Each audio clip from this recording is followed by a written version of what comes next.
आज बड़ा मंगलमय ये चैत्र पूर्णिमा का दिन है।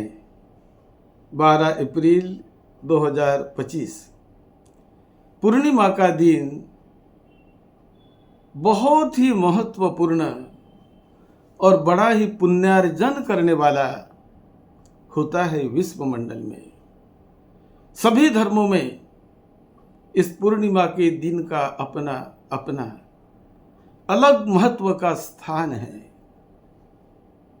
पूर्णिमा के दिन बड़ी ही अद्भुत महत्वपूर्ण घटनाएं घटित होती है और इसी दिन उपासक उपासिकाएं साधक साधिकाएं शील का पालन करते हैं, अष्टशील का पालन करते हैं, मैत्री भाव करते हैं, वंदना प्रार्थना और दान पुण्य कार्य करके अपने पूर्णिमा के दिन को बड़ा ही मंगलमय अपने लिए, अपने परिवार के लिए, अपने लड़के बच्चों के लिए और समाज के लिए इसे बड़ा ही मंगल भावना से इसका पालन किया जाता है। ये चैत्र पूर्णिमा के महत्व को बताते हुए सिलोन यानी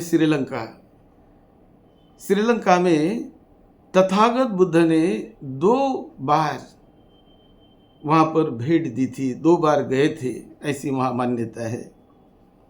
एक बार तो जब बुद्ध बने तब, और दूसरी बार जब वो गए तो नागद्वीप के 2 राजा महोदरा और राजा चुलोदरा, ये दोनों में रत्न जडित राज सिंहासन पर बड़ा विवाद और युद्ध जन्य स्थिति निर्माण हो गई।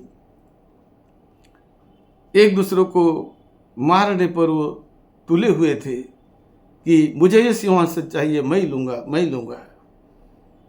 ये होता ही है। तो युद्ध जन्य स्थिति पैदा हो गई।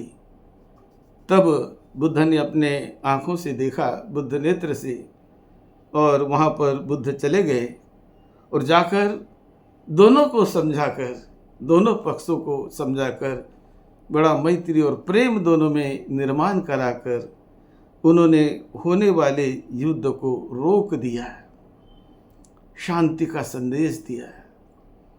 तो ये बड़ा महत्वपूर्ण कार्य इस चैत्र पूर्णिमा के दिन घटित हुआ है।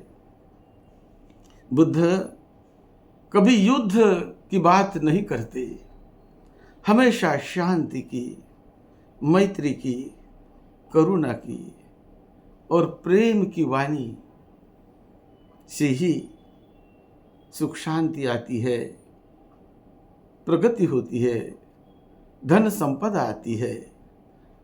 ये बात तथागत बुद्ध विशेष रूप से सिखाते हैं, विशेष रूप से बताते हैं। जब बुद्ध जीवित थे तो हर दिन वो सुबह शाम महाकरुणा समापत्ति ध्यान की भावना करते थे कि विश्व में कहाँ किसी को इस समय जरूरत है, कौन कौन से अवस्था में है। और जब वो अपने मन से चित्त से जान लेते थे और स्वयं वहाँ जाकर उन व्यक्ति को बताकर उन्हें धम्म में प्रतिष्ठित करते थे, उनका लाभ होता था। ये महाकरुणा उनमें थी। सुबह भी और शाम को भी बुद्ध महाकरुणा समापत्ति की भावना करते थे। बुद्ध ने मंगल मैत्री करना सिखाया। हर एक इंसान ने, हर एक व्यक्ति ने अपने हृदय में मंगल मैत्री का भाव निर्माण करके अपने परिवार के लोगों के प्रति, अपने रिश्ते वालों के प्रति, अपने दोस्त और मित्र के प्रति, पड़ोसियों के प्रति, सभी के प्रति मैत्री भाव करना सीखो। ये मैत्री भाव में बहुत बड़ी शक्ति होती है और मैत्री भाव ये कोई भी आदमी अपने सद्भावना से, अपने करुणामय मंगलमय हृदय से मैत्री भाव वो कर सकता है, मैत्री भाव कर सकता है। और जो मैत्री भाव करता है उन्हें 11 प्रकार के लाभ मिलते हैं। एक मैत्री भावना सूत्र में बुद्ध ने बताया, मेताय भिक्खवे चेतो विमुक्तिया आसेविताय भाविताय यानिकताय वथुकताय सुसमारद्वाय एकादशानि संसा पाटी कंखाती। यदि मैत्री भावना करना सीखोगे तो 11 प्रकार के तुम्हारे लाभ होंगे, 11 प्रकार के लाभ होंगे। मैत्री भावना करने वाला व्यक्ति वो निर्भय होता है, निश्चिंत होता है और बड़े शांति से उसे नींद आती है। वो नींद में बुरे सपने नहीं देखता, डरावने सपने नहीं देखता, बड़ा शांत पूर्ण वो सो जाता है। और सपने भी कभी आते हैं तो बड़े आनंद देने वाले, सुख शांति देने वाले सपने होते हैं। ये मैत्री भावना का बल है।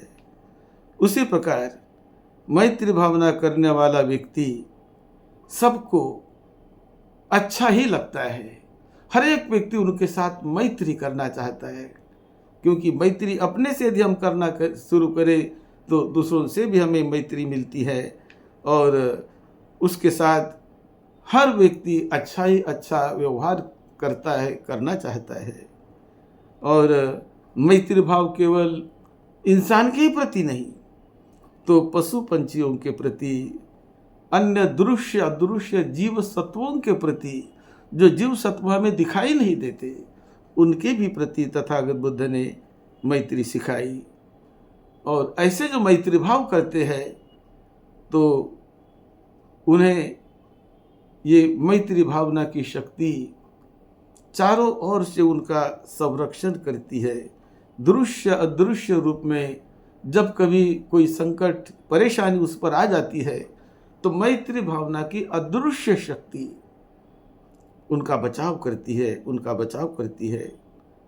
मैत्री भावना करने वाले व्यक्ति को अग्नि प्रज्वलित नहीं करती, अग्नि भी उनको बचाती है, उसका घात नहीं करती और उसका संरक्षण किया जाता है हर अवस्था से। जो मैत्री भावना करते हैं, मैत्री भावना करने वालों का कभी अपघात नहीं होता, कभी एक्सीडेंट नहीं होता है, उससे वो बच जाता है। हो भी गया तो उससे वो बच जाता है, बच निकलता है, क्योंकि पुण्य बल उसके साथ होता है। जो उन्होंने विश्व में रहने वाले 10 दिशाओं के प्रति जो मैत्री भावना की तो वो शक्ति दृश्य अदृश्य रूप में ऐसे अवस्था में उनका संरक्षण करती है। उसी प्रकार उसका मन भटकने वाला जो मन है, मैत्री भावना से वो जल्दी एकाग्र हो जाता है, एकाग्र हो जाता है। और मैत्री भावना करने वाले के शरीर से, उसके चेहरे पर बड़ी प्रसन्नता, बड़ा आनंद और बड़ सुख शांति महसूस होती है, बहुत सुख शांति महसूस होती है। और मैत्री भावना करने वाला व्यक्ति कभी अजागृत अवस्था से, बेहोशी से उसकी मृत्यु नहीं होती, उसकी नेचुरल मृत्यु होती है और बड़े जागृत भाव में वो प्राण छोड़ता है जब वक्त आता है तब। तो ये मैत्री भावना का जो जागृत भाव उसे हमेशा जागृत रखता है और जागृत भाव से उसकी मृत्यु होती है। उसी प्रकार मैत्री भावना करने वाला व्यक्ति वो मैत्री भावना के उस बल से जब उसका पुनर्जन्म होता है तो वो देवता लोक में, ब्रह्म लोक में उनका जन्म होता है, ऐसे बुद्ध कहते हैं मैत्री सूत्र में। और वो जीते जी वो फल को प्राप्त करता है। यदि प्राप्त नहीं कर पाया फल को, ऊंचे फल को, तो मृत्यु के बाद उसकी अवस्था बड़े ऊंचे लोक में वो जन्म लेता है। इसीलिए बुद्धिमान आदमी ने हमेशा मैत्री भावना करना सीखना है। हमेशा मैत्री भावना अपने मन में जगाए रखो। सारे विश्व के प्रति, सभी जीव सत्वों के प्रति, सभी पशु पंछियों के प्रति, सभी के प्रति मैत्री भावना करना सीखो। बड़ा ही मंगल होगा, बड़ा ही मंगल होगा। आप सबका मंगल हो। इस चैत्र पूर्णिमा के अवसर पर हमने सुबह भी हर दिन की तरह मंगल मैत्री की, विशेष रूप से मंगल मैत्री आपको भेजी और अभी भी मंगल मैत्री आपको भेज रहे हैं। ये दिन आप सभी के लिए बड़ा पुण्यवान मंगलमय बने। आप सबका मंगल हो, आपको निरोगत्व मिले, लंबी उम्र मिले, सुख शांति मिले। यही मंगल मैत्री के साथ सद्धम्म की सेवा में, आपकी सेवा में डॉक्टर भदंत राहुल बोधी महाथेरो। अभी इसके बाद जो पूर्णिमा आएगी वैशाख पूर्णिमा, और ये वैशाख पूर्णिमा के दिन हम वियतनाम में होने वाले यूनाइटेड नेशन की कॉन्फ्रेंस में हम जा रहे हैं। वहाँ करीब 80-90 देश के लोग वैशाख पूर्णिमा को यूनाइटेड नेशन की सहायता से सेलिब्रेट करते हैं। तो इस साल ये वैशाख सेलिब्रेशन का प्रोग्राम वियतनाम में रखा हुआ है। हम भी उसमें जा रहे हैं। आप सबको मंगल मैत्री, सबका मंगल हो, सबको सुख शांति मिले।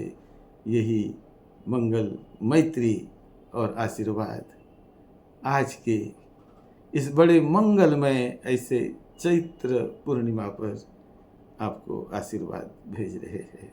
आप सबका मंगल हो, सबका मंगल हो। सा